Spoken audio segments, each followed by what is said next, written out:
हर हर महादेव दोस्तों।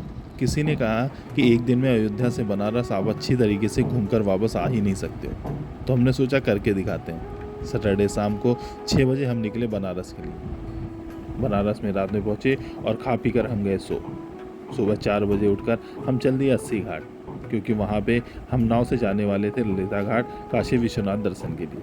लेकिन हमें नाव नहीं मिली तो हम ऑटो से पहुँचे गदौलिया और फिर वहाँ पर 250 का टिकट कटवाकर VIP गेट से की एंट्री और बाबा विश्वनाथ के अच्छे से किए दर्शन। वहाँ से गंगा घाट की तरफ से हम निकले बाहर और वहाँ से हमने बुक की एक प्राइवेट बोट, जिससे हमने मणिकर्णिका घाट से 80 घाट तक अच्छे से बोटिंग की। फिर वापस आकर नाश्ता करके हम निकल लिए मानस मंदिर के लिए, जहाँ की दीवारों पर रामचरितमानस को देखकर मन हुआ आनंदित। वहीं पर हमने देखी रामकृष्ण लीला की झांकी और फिर वापस आ गए होटल में 2 घंटे रेस्ट के बाद हम निकल लिए सारनाथ के लिए।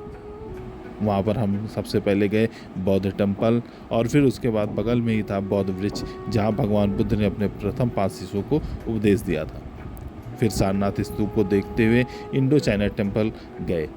उसके बाद बनारसी साड़ियाँ देखते हुए हम पहुँचे सारनाथ म्यूजियम, जहाँ इतिहास के पन्नों को वास्तविक रूप में देखकर काफ़ी अच्छा लगा। फिर अशोक स्तंभ की यादों को लेते हुए हम निकल गए मार्कंडेश्वर मंदिर, जो कि गोमती और गंगा नदी के संगम पर स्थित है।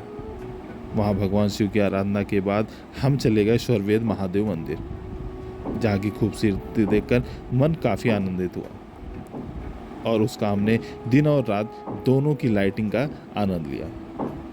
वहाँ से फिर हम निकल लिए अस्सी घाट, जहाँ की शाम की गंगा आरती देखकर हम रात में ही निकल लिए अयोध्या के लिए और रात 12 बजे हम घर पहुँच गए। हर हर महादेव।